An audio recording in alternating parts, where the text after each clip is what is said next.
मालदा में जो घटना हुआ हिंदू के साथ में अत्याचार, ये एकदम गलत है।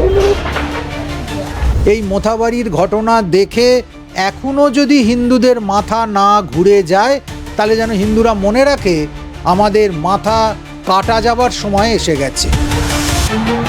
কত বড় এদের স্পর্ধা, বলছে জয় শ্রীরাম যে বলবে তার মাথা মেরে ভেঙে দাও, তার মাথা গুঁড়িয়ে দাও। যদি রাম নিয়ে এত অ্যালার্জি হয় তাহলে আমরা এমন ব্যবস্থা করব যাতে প্রত্যেকে রামের নামে জয়ধ্বনি করতে বাধ্য হয়। अगर ये बीजेपी आएगा तो मुसलमानों के हक के लिए अच्छा होगा। মমতা ব্যানার্জি রোজা না রেখে সারাদিন হান্ডে পিণ্ডে খেয়ে সন্ধ্যাবেলা মুখ দিয়ে আষ্টের গন্ধ বেরোচ্ছে, আর মনিকা মুখার্জির ছেলেকে নিয়ে চলে যাচ্ছেন পাক সার্কাস ময়দানে ঘোমটা টেনে বিড়বিড় করে দু হাত তুলে। কি বলছি, আমরা তো এই পশ্চিমবাংলা চাই না। हम लोग रामनवमी का समर्थन में साथ में जुलूस में रहते हैं, हर साल प्रोग्राम करते हैं। মিছিলটা ঠিক ওয়ার্ড নেই, মিছিল তো পলিটিক্যাল র্যালি থেকে কানেক্টেড। আমার বাড়িতে আসার জন্য মমতা ব্যানার্জির মতো রেড রোডে গিয়ে ঘোমটা টেনে হিজাব পরে নামাজ পড়ার অভিনয় করতে হবে। আগামী 26-এ আপনি লিখে রাখুন, নবান্ন 14 তলায় গেরুয়া ঝান্ডা উড়বে এবং সাতটা সাত সাতটা বিকাশের উন্নয়নে সরকার প্রতিষ্ঠিত হবে। উচিত শিক্ষা দেবো, দিল্লির মতো পরিণতি হবে। अभी जो मालदा में जो घटना हुआ हिंदू के साथ में अत्याचार, ये एकदम गलत है, एकदम गलत है। नहीं, एकदम नहीं। वो बांग्लादेशी रोहिंग्या मुसलमान वो आके उसको खलबली लग गया कि अगर हम ये आ जाएगा तो हम लोग जी नहीं पाएगा, हम लोग गलत काम नहीं कर पाएगा। इसको हटाना है, इसको हटाना है। ये टीएमसी बोलता है मुसलमानों को कि अगर ये बीजेपी आएगा तुम्हारा नागरिकता छीन लेगा, तुम वोट देगा उसको तो तुमको यह नहीं। अगर ये बीजेपी आएगा तो मुसलमानों के हक के लिए अच्छा होगा, बेहतर होगा, ये काम करेगा। उसके अभी देखिए जहाँ तहाँ चोरी चमारी छिनताई, ये जंगल राज बन गया है बंगाल। ये छिनताई चोरी चमारी हर जगह हो रहा है, ये अत्याचार बंद होगा। बहुत जुल्म बहुत अत्याचार हो रहा है। बीजेपी आएगा तो मुसलमानों के लिए भी अच्छा होगा। सब जहाँ जहाँ बीजेपी की सरकार है वहाँ क्या मुसलमान खुश नहीं है? बहुत अच्छा चल रहा है।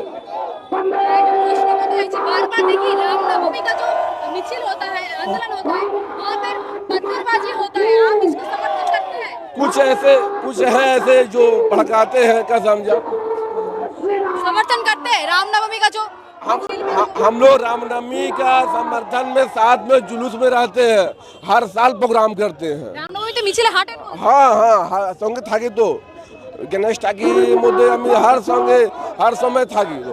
মোথাবাড়িতে যা ঘটছে, যেখানে পশ্চিমবঙ্গের পুলিশ এবং প্রশাসন সম্পূর্ণ ব্যর্থ হয়েছে, বাধ্য হয়ে যেখানে কেন্দ্রীয় বাহিনীর আশ্রয় নিতে হচ্ছে, এই মোথাবাড়ির ঘটনা দেখে এখনও যদি হিন্দুদের মাথা না ঘুরে যায় তাহলে যেন হিন্দুরা মনে রাখে আমাদের মাথা কাটা যাবার সময় এসে গেছে। যদি এখনই আমরা এক কাট্টা না হই, এর বিরুদ্ধে সরবে গর্জে না উঠি, তাহলে আমাদের কিন্তু কপালে অনেক অনেক দুঃখ আছে। এত উদ্ধত হয়ে গেছে এই দুধেল গাইরা, এত উদ্ধত হয়ে গেছে এই মিনি পাকিস্তানের অধিবাসীরা, এত উদ্ধত হয়ে গেছে এই সংখ্যালঘুদের সংখ্যাগুরু হবার আকাঙ্ক্ষা, যে এরপর এই পশ্চিমবঙ্গের অবস্থা পশ্চিম বাংলাদেশ হয়ে যাবে। এখানে আর হিন্দুরা কিছুতেই নিরাপদ থাকতে পারবে না, থাকতে পারে না, সেই দিকে ইঙ্গিত করছে। অতএব এখনও সময় আছে। এখন আমি হিন্দুদেরকে বলবো, ভাই তোমরা এক হও। তোমরা এক না হলে, তোমরা না জাগলে একদিন তোমাদের মাথা কাটা যাবে, তোমাদের ঘরের মেয়ে বোনদের নিয়ে টেনে নিয়ে চলে যাবে, তুমি তার সামনে এই নপুংসকের মতো দাঁড়িয়ে থাকবে। যদি নপুংসক জীবন না চাও, যদি নিজের জীবনকে বিপন্ন করতে না চাও, তাহলে এখনই প্রশাসনের বিরুদ্ধে, এখনই এই তাবৎ বর্বর ইসলামী আক্রমণের বিরুদ্ধে একত্রিত হও। অনেক মুক্তমনা ইসলামী মানুষজন আছে যারা এই বর্বরতাকে মেনে নিতে পারছে না, তারাও হৃদয়ের থেকে মানছে না। তাহলে পশ্চিমবঙ্গের, ভারতবর্ষে সেই মুক্ত পরিবেশ কোথায় গেল? আমরা কেন অসহায় হব? নিজ ভূমে পরবাসীর মতো আজ আমাদের জীবনযাপন করতে হচ্ছে। অতএব এর একটাই উপায়, আমাদের একত্রিত হতে হবে এই বর্বরতার বিরুদ্ধে, জেহাদের বিরুদ্ধে, ষড়যন্ত্রের বিরুদ্ধে। আজকেও শীতলা মন্দির একখানা ভাঙা হয়েছে, যেই চৈত্র মাসে, বৈশাখ মাসে চতুর্দিকে শীতলা পুজো হয়। এটা দীর্ঘদিনের হিন্দুদের প্রথা।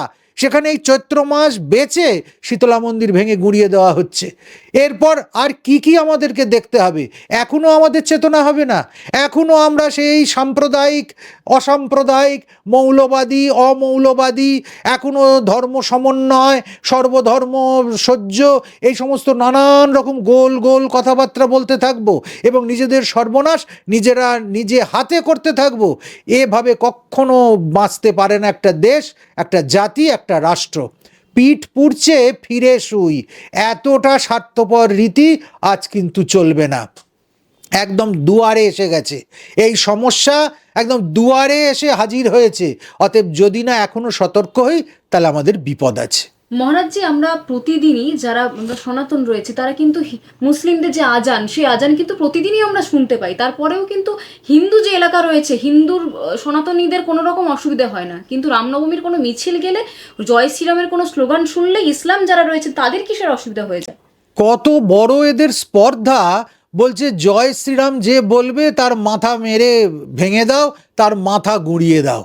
কেন এত গায়ে জ্বালা এদের হচ্ছে কেন? আর যদি বা জ্বালা হয়, তোরা এদেশ থেকে চলে যা, তোদের ইসলাম কান্ট্রিতে গিয়ে তোদের যা মন যায় তোরা তাই কর। এই হিন্দু ভূমিতে থেকে, এই ভারত ভূমিতে থেকে শ্রীরামচন্দ্রের নামের বিরুদ্ধে কোনো কথা বলা চলবে না। রাম কেবলমাত্র হিন্দুর দেবতা নয়, এটা কান খুলে তোমরা শুনে নাও, রাম রাষ্ট্র দেবতা, ভারতবর্ষের আত্মা রাম। ফলে রামের বিরুদ্ধে কোনো কথা হলে সে যেই বলুক না কেন, যে সরকার বলুক না কেন, যে প্রশাসনিক প্রধান বলুক না কেন, যে ধর্মের মানুষই বলুক না কেন, সেটা অন্যায়, সেটা বলা যাবে না। এবং বরং প্রত্যেককে রামের নামে জয়ধ্বনি করতে হবে। যদি রাম নিয়ে এত অ্যালার্জি হয় তাহলে আমরা এমন ব্যবস্থা করব যাতে প্রত্যেকে রামের নামে জয়ধ্বনি করতে বাধ্য হয়। আচ্ছা, আপনি সনাতন ধর্মের একজন হয়ে কি চাইছেন? রামনবমীর মিছিল হোক? মিছিলটা ঠিক ওয়ার্ড নেই, মিছিল তো পলিটিক্যাল র্যালি থেকে কানেক্টেড। এটা মিছিল ওয়ার্ডটাই খারাপ। শোভাযাত্রা হোক? শোভাযাত্রা, হরিনাম সংকীর্তন যেরকম যেখানে ভক্তরা আছে ওরাই করে, মিছিল আমরা কখনো করি না। আর মিছিল তো একটা খুব একটা রাজনৈতিক জিনিস হয়ে যাচ্ছে। যখন ভগবানের যেরকম আমরা ইসকনের কি করি, আমরা যখন ভগবানের জন্ম হয় আমাদের ভক্তরা সংকীর্তন করে, নগর সংকীর্তন করে, ভগবানের নাম গুণ কীর্তন করে। তো এটা করা দরকার। কাউকে ইচ্ছা করে উকসানিও দরকার নেই, কেন কি এটা খুব পবিত্র দিন আছে। আমাদেরকে মাথায় রাখতে হবে কি আমাকে ভগবানের শরণে যেতে হবে, ভগবানের আনন্দের জন্য আমাদেরকে কীর্তন করতে হবে। তো ওটাই মুড নিয়ে যারা যেখানে যেখানে হিন্দুরা আছে ওরা নিজে মন্দিরে আসুন, নগর সংকীর্তন করুন, ওর জন্য যেটা পারমিশন নেওয়া দরকার আছে ওটা পারমিশন নিয়ে করুন। কিন্তু তাহলে বলছেন যে রামনবমীর মিছিল নয়, রামনবমীর সংকীর্তন শোভাযাত্রা হোক? হ্যাঁ, অফকোর্স মিছিল তো এটা খুব মতলব আমাদের দেখতে হবে কি দেখুন, যদি একটা সম্প্রদায় কিছু ভুল করছে তো আমাদেরকে ওরকমই আবার করলে ও হয়ে যাবে। আমাদেরকে এটা যারা আছে হিন্দুরা ওদের পুরো রাইট আছে কি আমরা নগর সংকীর্তন করতে পারি, নিজের প্রোগ্রামটা সেলিব্রেট করতে পারি। কিন্তু সেই সময় আমাদেরকে এটাও দেখতে হবে কি যদি এটা থেকে আমাদের দোষে কিছু খারাপ না হয়।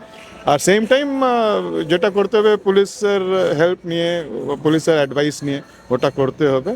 মেইন জিনিস আছে কি এটা খুব পবিত্র দিন, আমাদেরকে ভগবানকে আমাদের স্মরণ করে হৃদয়ে রেখে খুব আনন্দের উৎসব আনন্দ করার দরকার। আর ওর জন্য সেফটির জন্য যদি পুলিশের হেল্প রিকোয়ার তো ওটা প্রায় পারমিশন নিয়েই সব করা উচিত। এই মুহূর্তে আমাদের সাথে রয়েছেন কাসেম দা। নাম শুনে মুখ্যমন্ত্রী সবসময় একটা কথা বলেন যে সংখ্যালঘু যারা রয়েছে তারা নাকি বিজেপি করে না, তারা নাকি বিজেপির একটা বড় শত্রু। কিন্তু কাসেম দা দীর্ঘদিন ধরে বিজেপির সাথে যুক্ত রয়েছে। প্রথমত তো ঈদ মুবারক আপনাকে। একদম ঈদের পবিত্র ঈদের জাতি ধর্ম সকল শ্রেণীর মানুষকে আমার পক্ষ থেকে, আমার পরিবারের তরফ থেকে, ভারতীয় জনতা পার্টির একজন কার্যকর্তা হিসাবে প্রত্যেককে সালাম, অভিনন্দন এবং সবাই ভালো থাকবেন, সুস্থ থাকবেন। এবং আজকের পবিত্র ঈদ যেমন হচ্ছে, আগামী 6 তারিখে রামনবমী। আমার বাড়িতে দেখবেন আমার বিভিন্ন রাজ্যের বিভিন্ন লিডার, আমার নেতৃত্ববর্গ তারা আসছেন। দেখুন, আমার বাড়িতে আসার জন্য মমতা ব্যানার্জির মতো এই রেল রোডে গিয়ে ঘোমটা টেনে হিজাব পরে নামাজ পড়ার অভিনয় করতে হবে না।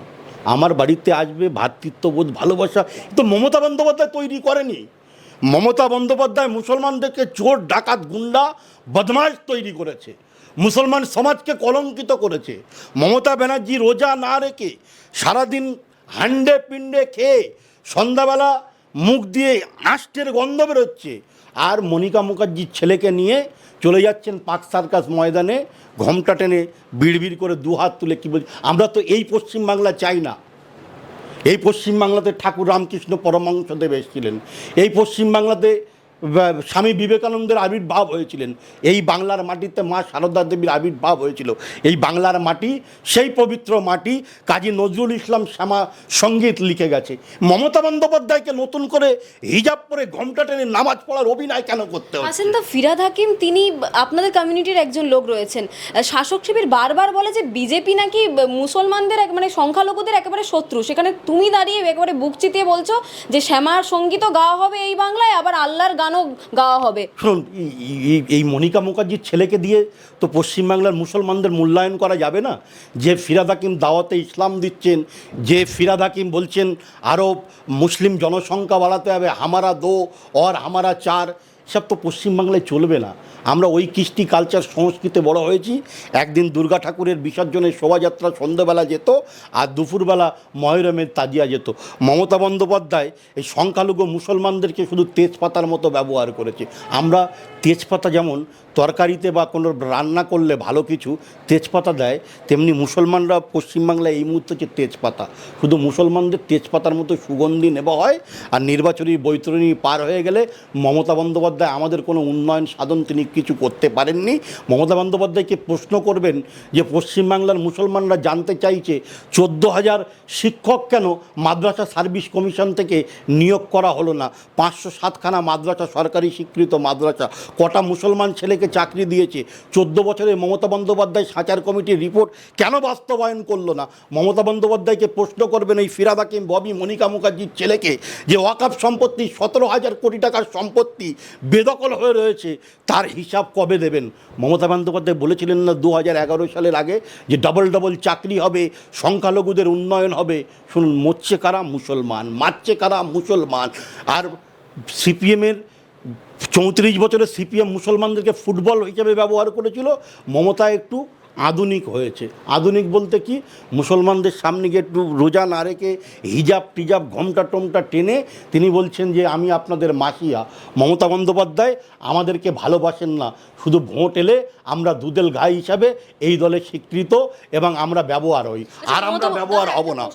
মমতা বন্দ্যোপাধ্যায় আজকের ঈদের জন্য যখন নিজের মানে বক্তৃতা রাখছিলেন রেড রোডে, সেখানে তিনি বলেছেন যে বিজেপি ষড়যন্ত্র করছে এবং এই ষড়যন্ত্রে যাতে পা না দেয়। আচ্ছা শুনুন, একটা কথা বলি, মমতা বন্দ্যোপাধ্যায়কে এই অধিকারটা কে দিয়েছে? কলকাতার রেড রোডে মুসলিমদের যে নামাজ হচ্ছে, পবিত্র নামাজ, সারা মাস আমরা উপোস করি, আমরা এক ফোঁটা জল অবধি মানে খাই না, আর মমতা বন্দ্যোপাধ্যায় সারাদিন এই রোজা না করে এই সমস্ত নাটক কে করতে বলেছে?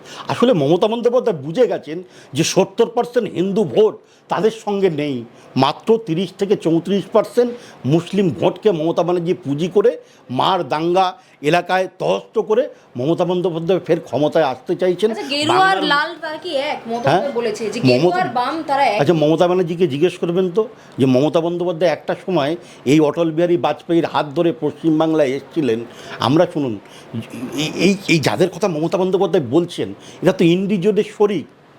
এরা দিনের বেলা আমাদের বিরোধিতা করবে, রাতের বেলায় মমতা বন্দ্যোপাধ্যায়ের সঙ্গে এরা ডিনারে বসবেন, এরা চা কফি খাবেন, আর যখন ভোট নির্বাচনী আসবে তখন বলবে নো ভোট টু বিজেপি। কেন? এদের বিশ্বাস করবেন না। আমরা চাই পশ্চিমবাংলায় সকলের জন্য উন্নয়ন হোক। কি হিন্দু বিজেপি করেন, একজন সংখ্যালঘু হয়ে বিজেপি করেন, তো আমার সমাজ, আমার কমিউনিটি আমাকে সমর্থন করছে। এই আপনি তাহলে যে এলাকা- 26 বিধানসভা ভোটে একদম মুসলমানরা তারা ভোট দেবো। দেবে উচিত শিক্ষা দেবো, দিল্লির মতো পরিণতি হবে, বিজেপির ভোট পাওয়ার দিল্লির মতো পরিস্থিতি হবে পশ্চিম বাংলায়।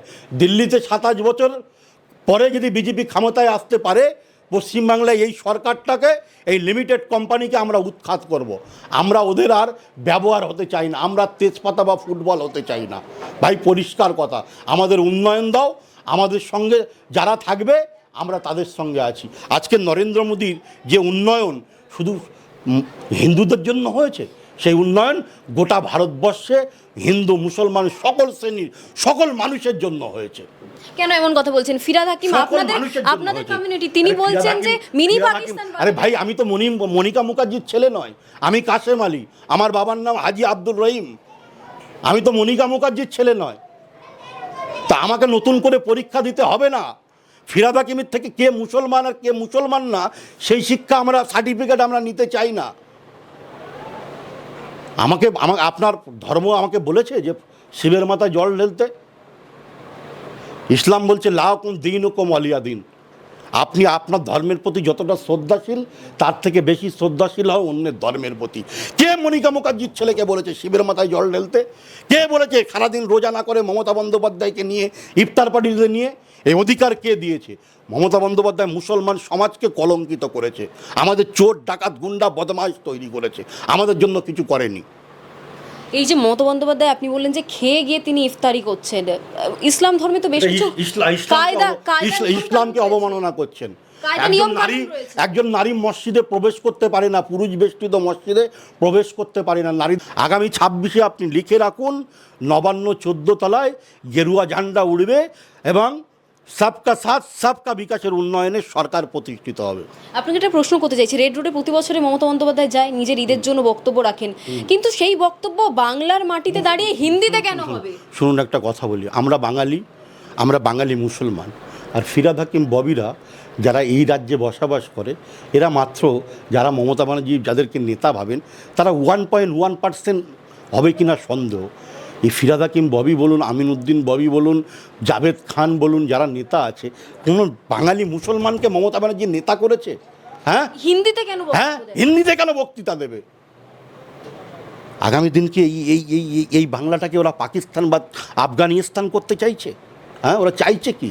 এই বাংলাটাকে ওরা কি বাংলাদেশ করতে চাইছে? হ্যাঁ, আমি বাঙালি মুসলমান বুক ঠুকিয়ে বলতে পারি, যখন দেশ ভাগ হয়েছে, আমরা স্বাধীনতার প্রশ্নে আমরা এই দেশকে ভালোবেসে এখানে থেকে গেছি, আমরা পাকিস্তানকে চয়েস করিনি। আমরা মাতৃভূমিকে ভালোবাসি। ইসলাম বলছে যারা মাতৃভূমিকে ভালোবাসে তাদের ঈমান আরও শক্তিশালী হয়, মজবুত হয়। ঈমানের অঙ্গ হচ্ছে মাতৃভূমিকে ভালোবাসা, দেশকে ভালোবাসা। আর মমতা বন্দ্যোপাধ্যায় এই রামনবমীর আগে, ঈদের আগে যে আজকের এই রেল রোডে গিয়ে নাচন কোচন করে এসছে, দেখবেন, আমি সন্দেহ প্রকাশ করেছি, আমি বিভিন্ন সংবাদ মাধ্যমে, আপনারা গণতন্ত্রের চতুর্থ স্তম্ভ, আপনাদেরকে বলেছি, দেখুন মমতা বন্দ্যোপাধ্যায় দাঙ্গা করতে চাইছে। আমি দায়িত্ব নিয়ে বলছি, দাঙ্গা করতে চাইছে। সংখ্যালঘু সমাজ প্রতিবাদ করবে, কারণ বাংলার মাটি দাঁড়িয়ে আমরা হিন্দিতে দেখুন, আমরা মমতা ব্যানার্জির কথায় আমরা আর করব না। আজকে বললেন যে একটা দল রয়েছে, দল আমাদের ঘরের ছেলেমেয়েরা চাকরি পাক, আমাদের ঘরের ছেলেমেয়েরা জেল কাটবে কেন? আমাদেরও তো একটা বারাসাত জেলা পরিষদ ভবনে ঝাড়ুদারের চাকরি করার অধিকার আমাদের ছেলেমেয়েদের আছে। আমাদের ঘরের থেকে IAS IPS হোক, আমাদের ঘর থেকে ডাক্তার হোক। আমাদের প্রধানমন্ত্রী নরেন্দ্র মোদী বলছে এক হাতে থাকবে কম্পিউটার, অন্য হাতে থাকবে কোরআন। রাজ্যে রামনবমীর মিছিল হবে? আমি তো হাঁটবো। আমার যারা হিন্দু ভাইরা আমার সাথে এসছেন, আজকের আমার সম্মান প্রদর্শন করেছে, আমি রামনবমীর মিছিলে হাঁটবো। আমি আমাদের বসিরহাটের জেলার সভাপতি আছে, কল্যাণদাদের মিছিলে আমি হাঁটবো। সেখানে গিয়ে তো মমতা বন্দ্যোপাধ্যায়ের মতো ওই তিলক লাগিয়ে বা ওই ঘোমটা টেনে আমাকে তো পরীক্ষা দিতে হবে না যে আমি আপনাদের লোক। আমি একজন জাতীয়তাবাদী রাষ্ট্রবাদী নাগরিক হিসেবে, রাম কারোর ব্যক্তিগত সম্পত্তি নয়, রাম হচ্ছে মর্যাদা পুরুষোত্তম, রাম হচ্ছে ভগবান রূপে একটা মানুষের কাছে পরিগণিত হয়েছে, প্রতিষ্ঠিত হয়েছে। রামকে আপনি সম্মান করেন, আমিও সম্মান করি। রামকে সম্মান করে ইন্দোনেশিয়ার মতো সর্ববৃহৎ মুসলিম রাষ্ট্র, পৃথিবীর ইতিহাসে সর্ববৃহৎ মুসলিম রাষ্ট্রের নাম ইন্দোনেশিয়া, সেখানে রামকে তারা সম্মান প্রদর্শন করে। আমার তো রামের সাথে কোনো শত্রু নেই, রহিমের সাথে তো আমাদের লড়াই নেই। এই ভাগ মমতা বন্দ্যোপাধ্যায় 14 বছরে করে গেছেন। 26-এ যদি বিধানসভা ভোটে বিজেপি জিতে, যদি বিজেপি রাজ্যে আসে, তাহলে কি সংখ্যালঘুরা কি অস্তিত্ব সংকট হয়ে কেন যাবে? কেন আমরা আছি তো, বন্দ্যোপাধ্যায় বলছেন। আমরা আছি তো। 2017 সাল থেকে ভারতীয় জনতা পার্টির সঙ্গে আমি যুক্ত আছি। আমি তো বুক চিতিয়ে বলতে পারি আমি ভারতবর্ষের একজন নাগরিক এবং ভারতবর্ষ সর্ববৃহৎ রাজনৈতিক দলটা করি, তার নাম ভারতীয় জনতা পার্টি। আমাদের নেতার নাম নরেন্দ্র দামোদর দাস মোদী। 130 কোটি মানুষের জনপ্রতিনিধিত্ব করেন। বাংলা হান্টের আরও খবর দেখতে নজর রাখুন। বাংলা খবর মানেই বাংলা হান্ট।